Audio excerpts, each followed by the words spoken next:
Good morning or good afternoon, and for some of you, I think it may even be a good evening. My name is Jim Bywater, and I'm the Executive Vice President and Managing Director of Consulting Solutions for the Cohn Brown Management Group. On behalf of Cohn Brown, I'd like to welcome all of you to today's webinar on structured time and workflow management. Now, the invitation you received made you all aware that you are somebody's time bandit. It's okay. You shouldn't feel guilty. We're all time bandits. We steal each other's precious time. We reduce productivity and cause distress. Today's webinar will focus on just how much time is stolen by our time bandits, and we'll provide you with an overview of solutions. You'll learn that by effectively dealing with your time bandits, you can improve the quality of your work and possibly your life.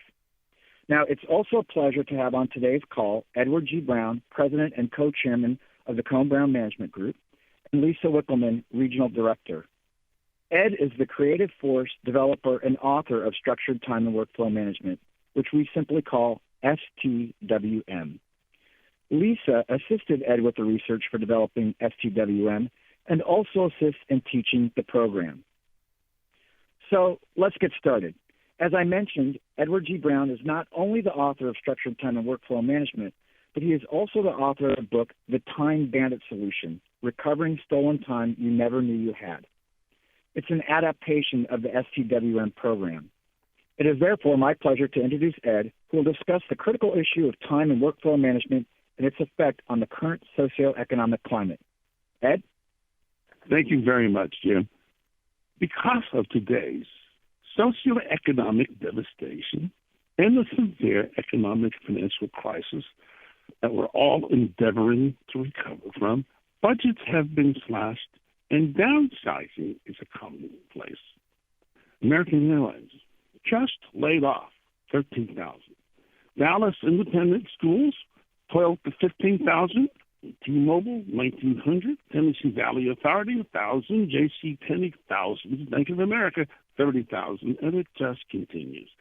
The slashing doesn't stop taking place, and hiring freezes are commonplace. Now, let's consider the survivors of the downsizing. What about them? This is a workforce made up of managers and their frontline staff who are expected to run their business and do so well. These managers that are left behind and the staff, they feel stretched beyond their capacity and continue to get buffeted by constant changes that occurred even before the layoffs.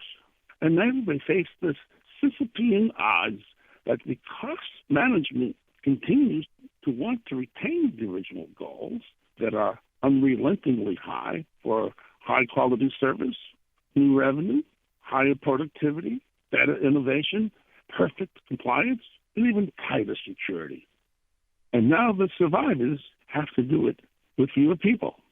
These fewer people have a battle cry that sounds like a dirge. Too much work and not enough time is their recurring motto, and lower morale is what senior management gets, along with losing customers, employees, shrinking sales, and decimated profits. So what's the bottom line? In today's downsized business world, these regions of proud professionals are scrambling to do their jobs, and they haven't the chance of succeeding because there really isn't enough time. Despite the layoffs and the precious value of time, there seems to be an ongoing unnecessary waste, primarily due to unwanted, unplanned, and totally unproductive interruptions.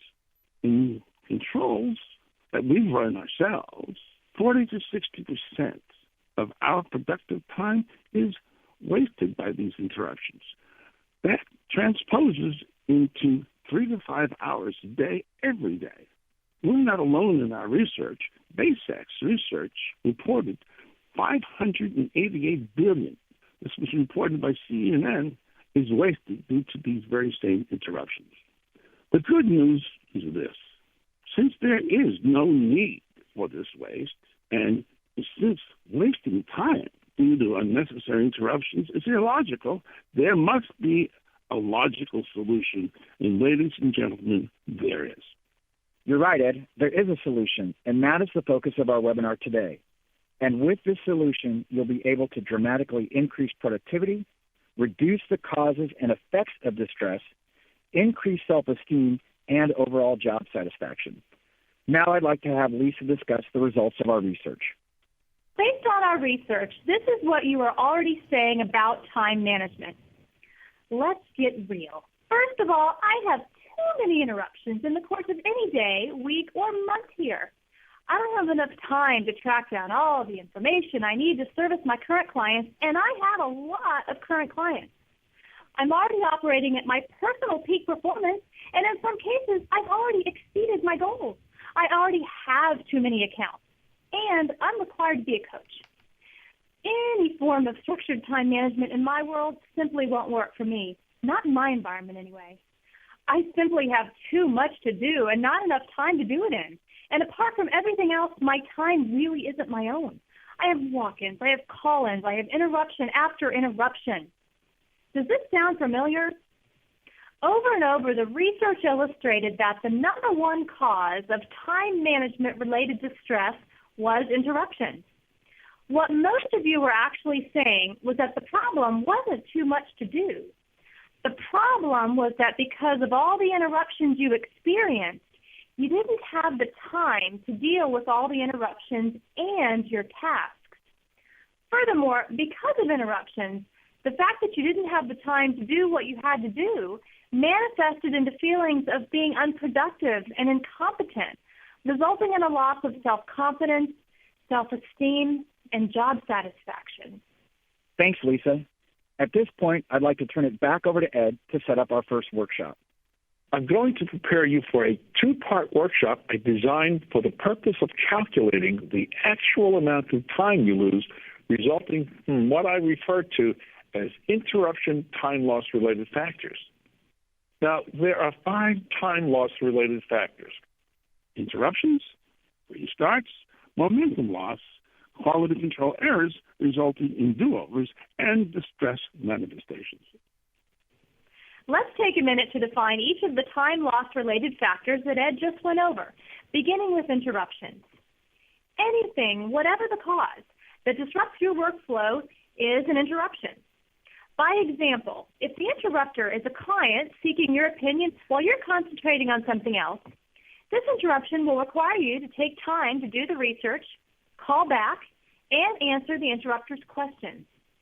When we get to the workshop, the question you'll be asked in connection with interruptions is to identify how much time did it take you to hear the question, do the research, and provide feedback. Next is restarts.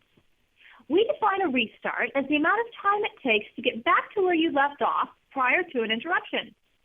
For example, in response to the proverbial interruption-related question, "Now where was I?" we'll be asking you to calculate how long, in minutes, does it actually take to get back to where you left off. Next is loss of momentum. Momentum is what you develop provided you're not interrupted when you're doing repetitive tasks. The more we do tasks that are homogeneous without interruption, the more momentum we develop. Left uninterrupted, our momentum grows and grows, so we get faster and faster and more accurate. And just when momentum brings you to the peak of your efficiency, someone knocks on your door, or someone comes to your desk, or someone calls you on the phone and says, "Hi, Lisa, this is your time bandit calling. I've come here to break your momentum. Have I succeeded?" Well, after the time bandit extracts his or her ounce of time, you return back to the original task in the hopes of trying to regain your momentum. Next is quality control errors resulting in do-overs. The combination of restarts, loss of momentum, and loss of focus, all that can cause mistakes. Obviously, these mistakes produce a need to do the task over, hence the term do-over. Therefore, a do-over can cost twice the amount of time as getting the task right the first time. And finally, distress manifestations. What I'm referring to are distress manifestations caused specifically as a result of interruptions. While it will be difficult for you to quantify, distress does result in fatigue, loss of concentration, loss of focus, and therefore reduced efficiency and reduced productivity. In your workshop, we'll share and compare your estimates with each of your colleagues so you can all grasp the dramatic consequences of time loss due to interruption. From all the interruption-related effects, if your loss of time calculations are like those of other clients, the fact is that you're wasting between 40 to 60% of your daily, weekly, monthly, and even your yearly time. Our hope is that you will recognize the amount of time you do have available for implementing all the behaviors and activities of an effective sales and service culture by converting your time lost into your time surplus. Thanks, Lisa and Ed. So let's have you calculate your loss of time before we begin talking about how you can convert this lost time into a time surplus. I want you to think of a typical workday. How many interruptions do you get in the course of a day? Think of who and what interrupts you. I'd like you to write that number down. Next, how long does it typically take you in minutes to deal with each interruption on average? Please write that number down. Okay, now what I'd like for you to do is to multiply them so you'll get a daily total.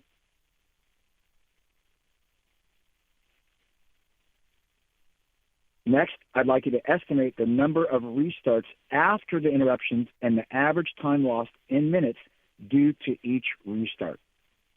So please write down the number of restarts, the average time, and multiply them to get your daily total.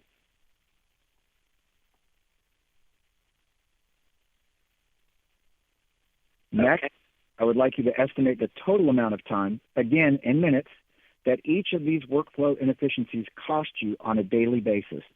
First, momentum loss. Do-overs. And finally, distress manifestations. Now, add those all up in minutes to get your daily time lost. And then you're going to divide that number by 60, and that is how many hours on average you lose each day. Okay, so we'll give you a minute to catch up on your math. And at this point, I would like to debrief some of the participants so we get a sense of, on average, how much time you lose each day. So I'd like to turn it over to Richard, our operator, to help with debriefing the participants. Thank you. We'll now begin our debriefing session workshop. We have a comment online from Heather Jacobson from Anchor Bank. Please go ahead. Hi, Heather. How are you? Great. And yourself? I'm fine, thank you. Wonderful. So were you able to do the calculations? I was, yes. And I'm amazed. I have 136 minutes of my time to, we have momentum loss, do-overs, and distress manifestation. Mm-hmm. So your total is 136 minutes. That's 2 hours and 16 minutes according to my public school math. Yes. Wow. Okay, so that's a significant amount of time. Thank you for sharing that. And it sounds like you were surprised by that. I was, yeah. I guess I really haven't taken the time to look at it and to break it down that way. Okay, well, thank you very much for sharing, Heather. Appreciate it. Is Don Leverich out there? Yeah, I'm here. Oh, hi, Don. How are you? I'm good. Very good, very good. Interested in your calculations. Were you amazed as Heather? Yeah, I have 165 minutes for those last three, so that's about almost 3 hours worth. Almost 3 hours. So it's amazing when you do this calculation what you find out, because you really don't think of it in terms of this way. So I think that what we've seen with this now, and I don't know if there's anybody else who'd like to give us one more so we can see if we're going up in our totals here. Do we have one more out there? Thank you, Don. Yes, we have a question online from Karen Kramer. Please go ahead. Hi, Karen. Hi. I know I'm absolutely amazed because I'm calculating 90 minutes, and I would have just guessed maybe 20 originally. So that's an hour and a half. So an hour and a half. And I'm guessing that I was being very conservative. Mm-hmm. If I really start tracking my day tomorrow, I'm sure it'll be much more than that. Yeah, because I know I did this for myself, and it got up into about 3.5 hours. And we do a lot of this by multitasking and the stress that you feel. So I think that from this exercise, no matter what it was that you calculated, you can hear that this number can be big. And on average, as we've said, we've seen 3 to 5 hours a day. Now, just imagine if you could get that time back, and if you could get that, even if it was for Dawn of that 3 hours, even just get back an hour a day, what that would mean. So we know the problem, and we know the effects on time loss. But what are some of the ways that we can recover the time? And for this, I'd like to turn it back over to Lisa to discuss time locking. A time lock is an arbitrary period of time that you set for yourself, during which interruptions for any reason other than an emergency are unacceptable. Time lock is so woven into the culture of Cohen Brown that no one is ever offended by hearing that any one of us is in a time lock. As you exhibit your time locking sign, your time bandits may be heard saying, "Your time what?" Or, "But we've always had an open door policy." And they can include coworkers, supervisors, subordinates, clients, family members, and friends. And sometimes we're even our own worst time bandits. A time bandit steals our time and precipitates all the negative effects we went over earlier. In other words, time bandits can ruin our professional lives and possibly even our personal lives. Controlling time bandits, however, is no walk in the park. Time bandits are not easily discouraged, but once they understand that you are serious and that time locking is a non-negotiable, they too, instead of debating, will join you. Just a matter of training. Thanks, Lisa. But now the question becomes, how do you train your time bandits? Now, despite what we've heard others say, you can't just say no to interruptions. Why can't you say no? I think it's obvious, because if you do, you'll lose clients, you'll insult your colleagues, and possibly even lose your job if you're insulting your boss. We have found that you have to train them with gracious, well-thought-out scripts, and they have to include the mutual benefits to the time bandits as well as you, the time management victim. Now, not only do you realize the benefits of time locks, but your time bandits will benefit too. Remember, they're facing the same challenges of time loss as well due to those unnecessary interruptions from their time bandits. Now, how do we really approach this? I'd like to ask for you to indulge me for just a moment and think back to those old, cheesy sci-fi movies. I think you may know the ones. It's where aliens come down to Earth and they have these brain crystals to insert in the Earthling's head that will control everything they do. So I want you to imagine you are that alien and you have these brain crystals and you can put these in the brains of your time bandits. You may think, this is great. Because what you want to put that brain crystal in there for is so that they will then agree with you and get their total cooperation on your time locks. So you can control how they react to it. Now, that's not reality at this point, but let's just assume that they will go along. Time locking would be totally possible without any resistance from those time bandits. What I'd like for you to do, and we're going to do this as a quick workshop, is I'd like for you to first think of what are the benefits to you on time locking. And just write down a few benefits that you would have for time locking. What would that mean to you? And then I'd like for you also to think, if I'm your time bandit and I agree to your time locks, what's the benefit to me, the time bandit? So I know there's two questions, but I have faith in you that you can answer two questions here. So let's wait just a moment, and then we'll have Richard open up the lines. Okay, Richard. If we see any participants out there that are willing to share the benefits of the time locking for themselves and also then for their time bandits. Yes, we have a comment from Heather Jacobson from Anchor Bank. Please go ahead. A benefit, I think, really would be to give myself better focus and dedicating that specific time to accomplish certain tasks, Mm-hmm. I really feel that would help me, and just giving that specific time would help me feel a little bit more in control of those projects that I'm working on. Yeah, I think that's a good comment. And one of the things that we hear for people where their time is being stolen is that they feel a little bit out of control because they really can't get the things done that they know that they need to get done. So I think your comment saying, hey, I would feel more in control, that also helps your focus too, so your mind's not wandering of what's going to hit me next. Exactly. Okay. Any other benefits for you? Definitely just the increased productivity and being more efficient and getting jobs done. Mm-hmm. So the increased productivity and efficiency. And better results. Absolutely. What it always comes down to, better results. Absolutely. What about for your time bandit? Any benefits to them by your time locks? Yeah, I think that we'd just be a more efficient team by, recognizing the need for the time block. I guess we'd just be more productive as a whole. Okay. All right. Great. Thank you very much. Mm-hmm. Any others out there, Richard? We have a comment from Kay Friesen from Metropolitan Community College. Please go ahead. I think the benefits to me on the time blocking would just be to help me organize my day. Mm-hmm. To have my time, I can decide how I want to organize my thoughts and my time and my projects. Mm-hmm. So what I'm hearing, I'm sorry, your first name was Kay? Yes. Hi, Kay. What I'm hearing, I appreciate your comments, is even that from organizing your day, you decide what's going to get done. So you're having, again, more control over your day. Correct. Okay. What about the benefits to your time bandits?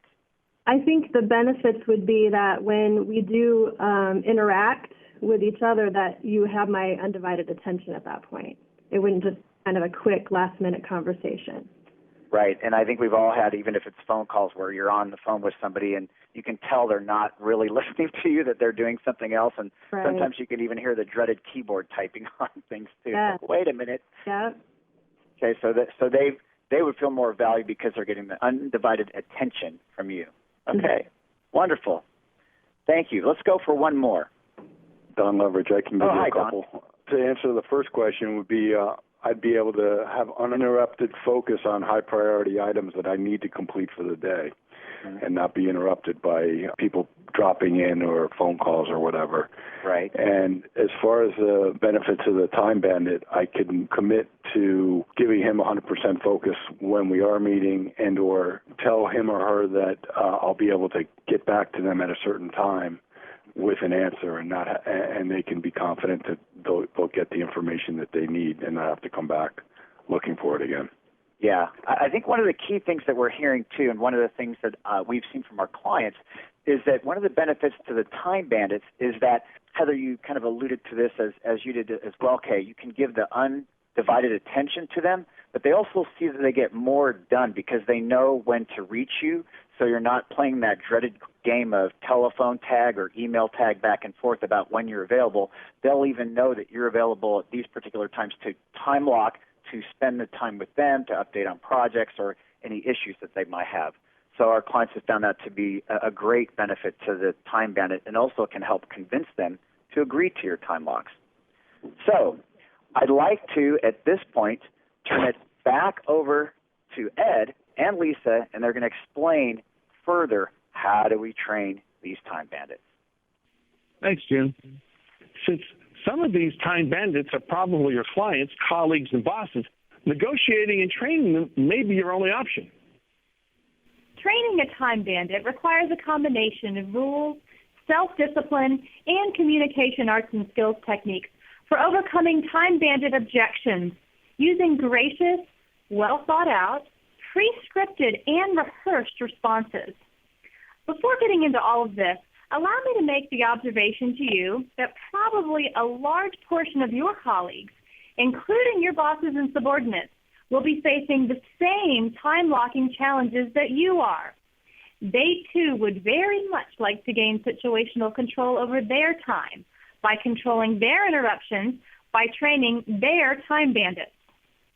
Reinforcing time blocking against client interruptions might be the most challenging since the client is the lifeblood of your firm. Thus, conveying the perception for any reason that you're underservicing a client is counterculture and counterintuitive to what you and your firm stand for. However, I believe you'll find your clients will not be offended if you know what to say and how to say what to say when training them. By that I mean when you politely respond to your client by satisfying whatever need precipitated their walk-in, before they leave, the timing will be perfect for you to educate your client about your time-locking rules and to gain their consensus. Naturally, if you have a lot of walk-ins, then you're going to have to make this same speech a number of times. What are your alternatives? As you'll find over time, these now trained clients will have learned how you work, why you work that way, and in this connection will make appointments with you or through your colleagues or call you at a time you set aside for accepting calls. Of course, that period of dedicated time for call-ins should be time-locked. Since these clients are cooperating with you, extend yourself by giving them the very best service that you can during your telephone or in-person appointment. Likewise, thank them for cooperating with you with respect to your time management needs and let them know how accessible you are with respect to appointment setting. Our experience has been that when you set appointments with walk-ins or call-ins, rather than complain, clients are more than likely to compliment you on the fact that you operate within a very disciplined, professional structure, and in fact, will trust you more. We've been told by our clients that when they set appointments, they literally grow their friendship and bonding with their clients because their clients understand just how hard they work to be of service to them. Most of your colleagues, particularly those who are in your line of business with very similar tasks, roles, and responsibilities, more than likely suffer as much as you do from the same or similar interruptions. For this reason, negotiating a mutual time lock agreement will be a simple matter of going over the benefits to each of you to the point where they not only will agree to respect your time lock, but we believe they'll be enthusiastic, and provided, of course, you respect theirs. In addition to the mutual time lock agreement, you have a great opportunity to negotiate an arrangement where they may take your calls, if you take theirs, and provide some minimal task-related service to deal with walk-in and call-in traffic. In this connection, your assistants and colleagues can explain to your clients the fact that you are in a meeting or even the time that you'll be available to get back to them and set phone appointments. Your manager can be one of the most pervasive of all the time bandits, and if you're someone else's manager, you may be the most pervasive time bandit for your subordinates. Therefore, while it may be tricky, consider the fact that the same rule that applies to your colleagues could likewise apply to your manager. A manager, more than anyone, will respect your time lock if the manager trusts you and believes the work you're doing requires time locking to increase efficiency and productivity. Anytime you have to produce wording, whether professional or personal, applying script writing techniques will help you create an impactful presentation. Scripting clinics develop specific wording in the first person to increase the effectiveness of client and prospect or colleague and manager conversations. Having a well-thought-out and rehearsed script will build your confidence by allowing you to be better prepared for verbal interactions. Scripting clinics also enable the sharing of good ideas about how to discuss any issues with colleagues or managers, or products and services with clients and prospects. Thanks, Lisa. In STWM, we teach you how to script for all your time bandits, customers, whether they be walk-ins or call-ins, colleagues, subordinates, and even your bosses.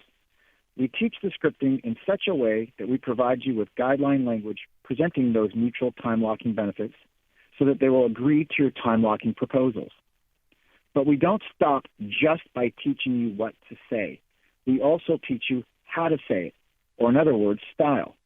As Lisa mentioned when discussing communication arts and skills, it's not always what you say, it's how you say it that makes the difference in how a message or a communication is received. Now that you've addressed external time bandits, there's one additional time bandit that we've not discussed. And this particular time bandit may be the most insidious of all. Who is this time bandit? It's you. You've successfully negotiated your time lock. You've uninterrupted time to work on a project. You begin to work on it, and the next thing you know, you start to get distracted. Now, as Ed would say, we live in an interruption culture, and we're susceptible to welcoming them. Incoming email notifications may pop up on your computer screen. You start receiving some text on your phone. You think, well, I'll just take a quick look, and bam, you're now your own worst time bandit. We teach you a focal locking technique, which is a form of mental hygiene to keep you focused on the critical task at hand. Once we've provided you solutions to your interruption problems, we address how to best leverage your newly recovered time. Now, we do this by teaching you how to prepare a step-by-step implementation action plan. And to develop your plan, you first need to learn the 80-20 rule, which will help you differentiate your critical few tasks from your minor many.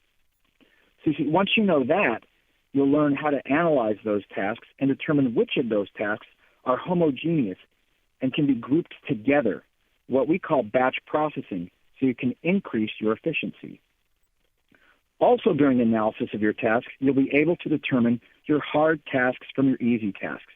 Why is this important? Well, because we suggest you do the harder tasks earlier in the day when you have more energy. Now, before you do your plan, we'll teach you a planning protocol to make it easier for you. We then teach you how to enter into a mutual charter agreement with your manager so you can explain the quid pro quo, which is the quantifiable benefits you will give to him or her with this additional time. Our clients that have implemented the solution have found more time than they even knew they had. Invariably, what we've seen at the very least is that participants are able to recover 1 hour a day. Now, initially, that may not sound like much, but imagine what you could do if you had an extra hour each day. If you're a salesperson, you could make more outbound calls. If you're a manager or coach, maybe you might spend that hour observing your employees interact with clients or prospects. At this point, I'd like to turn it back over to Ed for some final thoughts. Ed? Those who have been through this program have said it's like going through a time management solution metamorphosis. Here's why. You'll prevent unwanted interruptions. You'll be able to get everything you need done in time to meet any deadlines. The quality of what you do will increase by at least 50%.